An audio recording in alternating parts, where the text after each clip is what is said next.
Perkenalkan, kami dari kelompok 6 dari Fakultas Ilmu Pendidikan Prodi PG PAUD Universitas Negeri Medan tahun 2022 akan berbincang-bincang mengenai tema kesalahan berbahasa pada anak usia dini. Di sini saya Pun Audia Zahra sebagai host podcast kali ini, dan tentunya di sini saya tidak sendiri. Saya ditemani oleh teman saya yang bernama Naya Effendi, Nurul Dwi Kiranti, dan Angelica. Bagaimana kabarnya hari ini? Alhamdulillah baik hari ini. Baik, untuk memulai podcast kali ini kami akan berbincang dulu nih tentang kesalahan berbahasa. Nah, menurut kalian apa sih kesalahan berbahasa itu? Kalau menurut saya pribadi ya, kesalahan berbahasa itu adalah ketika anak menggunakan bahasa yang tidak seperti seharusnya gitu. Contohnya kan ada beberapa anak yang bicaranya kurang jelas gitu. Itu menurut saya itu termasuk kesalahan berbahasa sih kalau menurut saya pribadi. Kalau menurut Naya? Menurut saya pribadi tadi sudah disampaikan oleh Lulu kan, ada beberapa makna dari kesalahan berbahasa. Kalau menurut saya itu kesalahan berbahasa itu bisa jadi anak salah menggunakan kata, kesalahan dalam menata bahasa seperti itu. Ada banyak ya berarti jenis-jenisnya. Jadi berarti jenis-jenisnya itu kan ada banyak. Nah, jadi menurut kalian apa sih penyebab atau faktor kesalahan berbahasa pada anak-anak tersebut? Oke, terima kasih atas pertanyaan. Nah, sebenarnya faktor utama kesalahan berbahasa itu ada dari orang tuanya sendiri. Kalau misalnya orang tuanya ngomong, misalnya nih umur 2 tahun atau 3 tahun yang udah bisa bicara ya, teman-teman kayak mimi cucu gitu ya. Mimi cucu kan seharusnya berbahasa kan nggak kayak gitu kata-katanya benar, seharusnya kan nah ini minum susu gitu ya kan, Karena nggak boleh malah buat anak channel juga. iya karena itu menimbulkan dampak yang buruk juga nantinya kan. Berbahasa pada anak juga ya. Anak bakal ngikut, bakal kayak sampai umur 3-4 tahun mak mau mimi cucu kan nggak lucu kan. Itu sih kalau menurut Karena jadinya nggak baku gitu ya. Jadi anak terbiasa dengan mengatakan hal-hal yang tidak baku. dari pola asuh orang tua tadi gitu, dari faktor ya gitu. Betul. Betul sih. Terus setelah kita bincang-bincang mengenai penyebab atau faktornya, ini pasti ada strategi atau solusi dari permasalahan tersebut. Nah, jadi menurut kalian gimana sih solusi penanganan dari kesalahan berbahasa pada anak-anak tersebut? Kalau menurut saya strategi ya, seperti yang dibilang Angel tadi kan kalau dari pola asuh gitu. Berarti kalau strateginya kita harus memperbaiki pola asuhnya dong. Kita harus membiasakan penggunaan bahasa Indonesia yang baik dan benar dari sejak dini supaya nanti ketika anak sudah besar tuh tidak terbawa gitu. Kalau dari segi pola asuh itu sih mungkin Berarti peran orang tua dan guru dalam membantu anak-anak mengatasi kesalahan berbahasa itu juga mencakup dengan solusi penanganannya juga ya. Kalau menurut Angel gimana?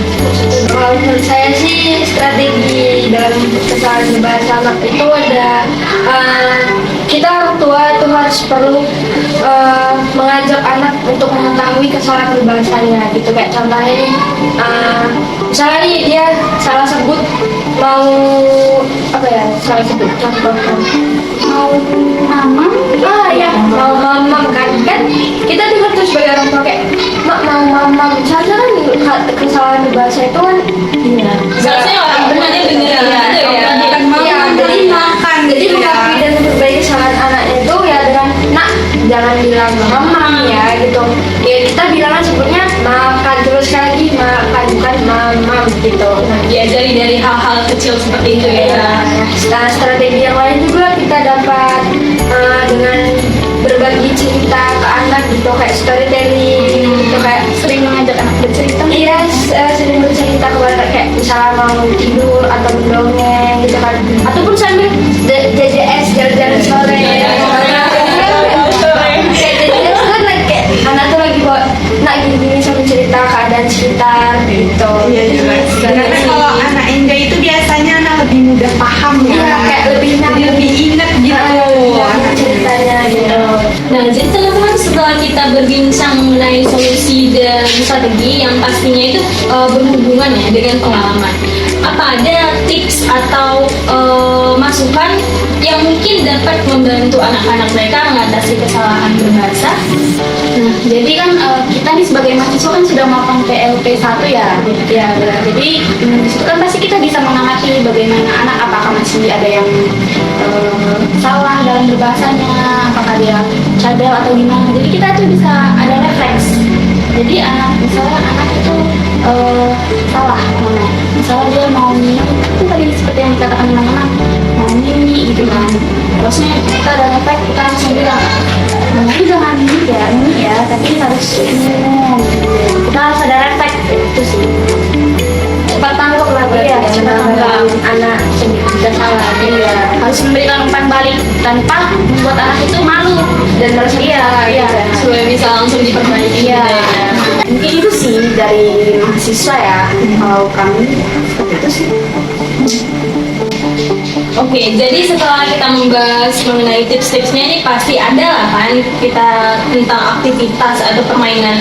Nah, jadi aktivitas atau permainan apa sih yang bisa kita gunakan untuk melatih kemampuan berbahasa pada anak supaya menghindari kesalahan berbahasa ini?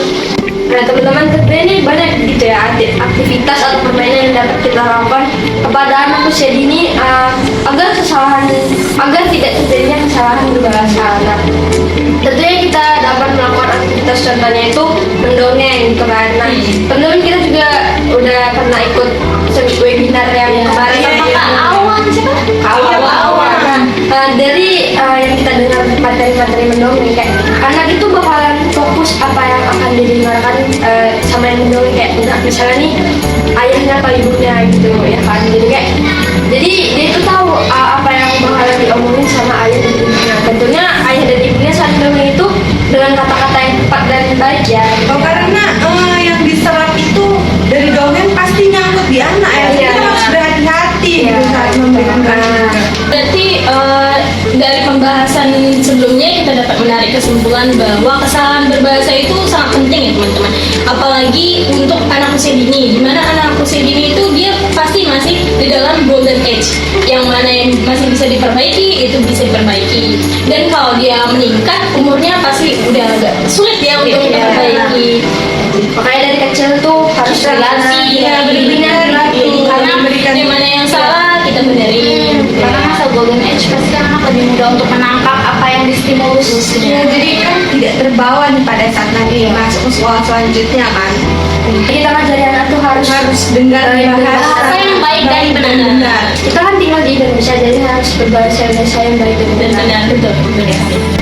Baik, kami dari kelompok 6 izin mengundurkan diri dari podcast hari ini. Sebelum kita menutup, ada satu pantun dari teman kita Angelika.